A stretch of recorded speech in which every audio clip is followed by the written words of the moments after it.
Video like जरूर कर लीजिए और ऐसे वीडियो लगातार फ्री में पाने के लिए चैनल को तुरंत सब्सक्राइब कर लीजिए और बेल आइकन को जरूर टैप कर लीजिए ताकि आगे भी सारे वीडियो आपको मिलते रहे। यूट्यूब में फॉलो करते हैं तो प्लीज ये वाला फ्री टेलीग्राम चैनल जरूर ज्वाइन कर लीजिएगा। सारे नोटिफिकेशन सारे अपडेट यहीं पे आते हैं, ध्यान रखिए। नमस्कार दोस्तों, स्वागत है आप सभी का ऑनलाइन एग्जाम प्रिपरेशन पर which is the part of study for civil services.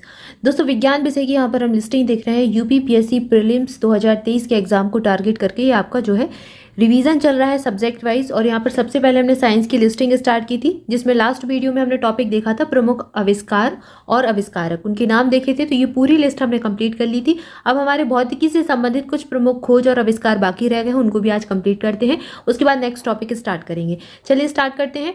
विद्युत धारा से अगर आपसे पूछा जाए विद्युत धारा के खोजकर्ता कौन है, तो अलेक्जेंड्रा वोल्टा इसके खोजकर्ता हैं। विद्युत धारा का मात्रक बहुत एग्जाम में पूछा जाता है और मात्रक के बारे में हम पहले ही एक वीडियो में पढ़ चुके हैं। अगर आपने नहीं देखा है वो वाला पार्ट तो जरूर चैनल पर जाकर देख ले, फर्स्ट पार्ट में ही आपको मिल जाएगा। विद्युत तरंग की खोज की हेनरिक हर्ट्ज ने, इसलिए हर्ट्ज इसका मात्रक भी होता है। विद्युत बैटरी, इसको वोल्टा ने खोजा था, अलेक्जेंड्रा वोल्टा के द्वारा बैटरी खोजी गई। स्थिर विद्युत जो है उसको थेल्स ने खोजा। विद्युत आवेश, इसका आविष्कार किया था बेंजामिन फ्रैंकलिन ने। ये एग्जाम में पूछा जा चुका है, वनडे एग्जाम में पूछा जा चुका है। इसके बाद प्रकाश की गति को फीजो ने खोजा। फीजो नाम के एक वैज्ञानिक थे जिनके द्वारा इसको खोजा गया। प्रकाश के अपवर्तन का नियम, ये स्नेल ने दिया था। स्नेल के अपवर्तन के नियम आते भी हैं। इसके बाद है प्रकाश का कणिका सिद्धांत, ये न्यूटन के द्वारा दिया गया था। जल्दी से कमेंट करके बताएं कि न्यूटन किसका मात्रक होता है। प्रकाश का तरंग सिद्धांत हाइजेन ने दिया था, हाइजीन्स। इसके बाद है प्रकाश का व्यतिकरण थॉमस यंग के द्वारा दिया गया। इसके बाद अगली खोज है फ़ारेनहाइट पैमाना। जो फ़ारेनहाइट पैमाना है, इसको फ़ारेनहाइट नाम के वैज्ञानिक ने ही खोजा, इसलिए इनके नाम पर ही इसको रख दिया गया। दाब का नियम पास्कल ने दिया था। दाब का मात्रक भी पास्कल होता है। सापेक्षता का सिद्धांत, ये आइंस्टीन के द्वारा दिया गया था। गुरुत्वाकर्षण का नियम, ये न्यूटन ने दिया।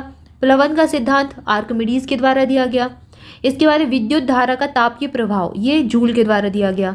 विद्युत प्रतिरोध का नियम, ये ओम नामक आविष्कारक ने दिया। और प्रतिरोध का मात्रक आपसे एग्जाम में पूछा जाता है। ओम प्रतिरोध का मात्रक क्या होता है, ओम या फिर ओम मीटर होता है। इसके बाद विद्युत आकर्षण का नियम, ये कूलाम के द्वारा दिया गया। विद्युत ऊष्मा प्रभाव, ये जूल के द्वारा दिया गया और जूल इसका मात्रक भी होता है। इसके बाद अगला जो है आधुनिक एक्स किरण नली, इसको कूलिज ने खोला था। कूलिज नामक के एक वैज्ञानिक है जिनके द्वारा इसको खोला गया। डायोड बल्ब, ये सर J.A. फ्लेमिंग इनके द्वारा खोजा गया। ट्रायोड बल्ब ली डी फॉरेस्ट इनके द्वारा खोजा गया। डायनामाइट का आविष्कार किया था अल्फ्रेड नोबल ने। एग्जाम में बहुत बार पूछा जाता है, इन्हीं के नाम पर नोबल प्राइज वितरित किए जाते हैं। इसके बाद है लेजर किरणें, इसको T.H. मेमन ने खोजा, लेजर किरणें। इसके बाद है मेसर किरणें। जो मेसर किरण होती है इसको गोर्डन, गीगर और टाउन्स ने मिलकर इनका आविष्कार किया। अतिचालकता, इसकी खोज की थी कैमरलिंद ओन्स ने। अभ्रकोष्ठ जो होता है इसको खोजा था C.R.T. विल्सन ने। इसके बाद है न्यूट्रिनो की खोज की थी पाउली ने। पाउली का अपवर्जन नियम भी एग्जाम में पूछा जाता है। फोटोन की खोज आइंस्टीन ने की। कॉम्पिटेंट प्रभाव है, इसको कॉम्पिटेंट नामक वैज्ञानिक ने ही खोजा था। इसके बाद अगला है प्रकाश की द्रवों में चाल, इसको फोकाल्ट ने खोजा। जो प्रकाश है उसकी द्रवों में चाल किस प्रकार होती है, फोकाल्ट के द्वारा खोजी गई। परमाणु का कृत्रिम विखंडन, ये फर्मी के द्वारा खोजा गया। इसके बाद है प्रेरक कुंडली, इसको रूमकार्फ ने खोजा, रूमकार्फ। लॉगरिथम जो है इसको जॉन नेपियर ने खोजा था। लॉगरिथम जो है इसको जॉन नेपियर के द्वारा खोजा गया। इसके बाद है नाभिकीय विखंडन का आविष्कार किया ऑटो हॉर्न और स्ट्रॉसमैन ने। बहुत इंपॉर्टेंट है ये। इसके बाद ऊष्मा का यांत्रिक तुल्यांक जूल के द्वारा खोजा गया। ऊष्मा से संबंधित 2-3 चीजें हैं, सब जूल के द्वारा खोजी गई। शीतलन का नियम, ये न्यूटन के द्वारा दिया गया, ये इंपॉर्टेंट है, याद रखें। इसके बाद है ऑप्टिकल फाइबर, चार्ल्स के कॉब ने खोजा था इसको, ऑप्टिकल फाइबर। गति विषयक नियम न्यूटन के द्वारा खोजे गए। किरचॉफ का नियम किरचॉफ नामक वैज्ञानिक ने ही दिया। सेल्सियस पैमाना सेल्सियस के द्वारा खोजा गया। तो यहाँ पर अधिकांशतः जो खोजे हैं उनके नाम पर ही रख दी गई, तो ये आपको याद करने में आसानी होगी। इसके बाद अगला टॉपिक है प्रौद्योगिकी और वैज्ञानिक सिद्धांत। कई सारे सिद्धांत है फिजिक्स में जो कि अलग अलग वैज्ञानिकों के द्वारा दिए गए, तो ये एग्जाम में पूछे जाते हैं, इसलिए हम इसको पढ़ेंगे। सबसे पहले भाप इंजन है, तो ये किस सिद्धांत पर आधारित है, ऊष्मा गतिकी के नियम पर आधारित है। भाप इंजन जो है ऊष्मा गतिकी के नियम पर आधारित होता है। नाभिकीय रिएक्टर जो है नियंत्रित नाभिकीय विखंडन पर आधारित है। नाभिकीय रिएक्टर में क्या होता है, नाभिकीय विखंडन होता है नाभिकों का, ठीक है, तो और वो नियंत्रित अवस्था में होता है। तो ये किस सिद्धांत पर आधारित है, नियंत्रित नाभिकीय विखंडन के सिद्धांत पर। रेडिया मीडिया या फिर टेलीविजन, जो रेडियो होता है और टेलीविजन, ये किस सिद्धांत पर, ये विद्युत चुम्बकीय तरंगों का उत्पादन, संचरण, संचूरण के आधार पर आधारित होता है। इसमें क्या होता है, रेडियो टेलीविजन में आपको जो विजन देखने को मिलता है, जो आप देख पाते हैं, सुन पाते हैं, ये विद्युत चुम्बकीय तरंगों का कमाल है, उसके द्वारा ही ये, उनके संचरण से ही ये क्रिया होती है। कंप्यूटर अंकीय तर्क पर आधारित होता है। अति उच्च चुंबकीय क्षेत्रों का उत्पादन अति चालकता पर आधारित होता है। लेजर स्वतः, जो लेजर किरणें होती हैं, वो किस चीज पर आधारित है, उत्सर्जन के माध्यम से शुरू होता है, फिर निरंतर संचालन के दौरान प्रेरित उत्सर्जन द्वारा ये काम करता है। रॉकेट नोदन न्यूटन के संवेग के संरक्षण के नियम पर आधारित है और ये एग्जाम में कई बार पूछा गया है। डबल स्टार लगा के अच्छे से याद कर ले कि रॉकेट किस सिद्धांत पर आधारित है, रॉकेट नोदन न्यूटन के संवेग संरक्षण सिद्धांत पर आधारित है। इसके बाद है विद्युत जनित्र, ये फैराडे की विद्युत चुंबकीय प्रेरण के सिद्धांत पर काम करता है। जल विद्युत शक्ति, ये गुरुत्वीय स्थितिज ऊर्जा का विद्युत ऊर्जा में रूपांतरण करती है। वायुयान, तरल गतिकी में बर्नौली का सिद्धांत, ये इस पर काम करता है। तरल गतिकी में बर्नौली का सिद्धांत, जिन्होंने फिजिक्स पढ़ी होगी उन्होंने बर्नौली की प्रमेय भी पढ़ी होगी, तो ये उसी सिद्धांत पर काम करता है। इसके बाद है कण त्वरित्र जो होता है, ये विद्युत चुंबकीय क्षेत्रों में आवेशित कणों की गति पर आधारित होता है। सोनार एग्जाम में बहुत बार पूछा गया है कि ये किस चीज पर आधारित है, ये पराश्रव्य तरंगों के परावर्तन से संपन्न होता है। प्रकाशिक रेसे जो है, ये प्रकाश का पूर्ण आंतरिक परावर्तन करते हैं, उस पर आधारित होते हैं। अपरावर्ती आवरण जो है, ये तनु फिल्म प्रकाशीय व्यतिकरण पर आधारित होता है। इसके बाद अगला है इलेक्ट्रॉन सूक्ष्मदर्शी, ये आप दिख रहे हैं, और इलेक्ट्रॉन सूक्ष्मदर्शी इलेक्ट्रॉन की तरंग प्रकृति पर आधारित है। विद्युत सेल, जो प्रकाश विद्युत सेल है, ये प्रकाश विद्युत प्रभाव पर आधारित है। इसके बाद अगला है संलयन परीक्षण रिएक्टर, टोकामैक जो होता है, ये प्लाज्मा का चुंबकीय प्रतिरोध पर आधारित होता है।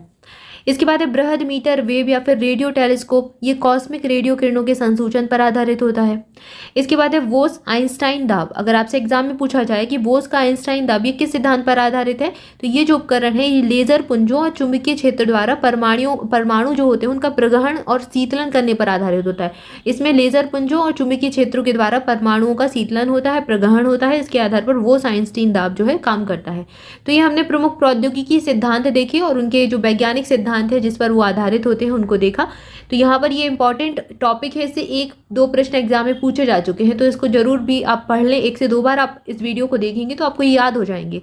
बहुत मुश्किल नहीं है, याद करना आसान है, बस आप 1 से 2 बार बहुत अच्छे से फुल कॉन्सेंट्रेशन के साथ जरूर देखें। इसके बाद अगला हमारा टॉपिक है भार एवं द्रव्यमान में अंतर, इसको देख लेते हैं। छोटा सा टॉपिक है। भार क्या होता है, पृथ्वी का गुरुत्वाकर्षण बल जो किसी वस्तु पर लगता है उसको भार कहा जाता है। और वही द्रव्यमान जो है, ये वस्तु या फिर पदार्थ का परिमाण होता है। परिमाण जो है वो वस्तु या पदार्थ का परिमाण, उसको द्रव्यमान कहते हैं। भार का मात्रक न्यूटन होता है। चलो, जो प्रश्न आपसे पूछा था उसका आपको आंसर यहीं पर मिल गया। न्यूटन भार का मात्रक है और इसके अलावा बल का मात्रक भी न्यूटन ही होता है, बल का भी न्यूटन मात्रक होता है। इसका मात्रक किलोग्राम है, तो जो द्रव्यमान का मात्रक है वो क्या है, किलोग्राम होता है। यह एक सदिश राशि है। भार क्या है, जो सदिश राशि, भार को W से प्रेजेंट करते हैं, द्रव्यमान को स्मॉल m से प्रेजेंट करते हैं। ये सिंबल भी एग्जाम में पूछे जाते हैं आजकल, तो ये भी याद रखें। भार जो है सदिश राशि है, द्रव्यमान अदिश राशि है।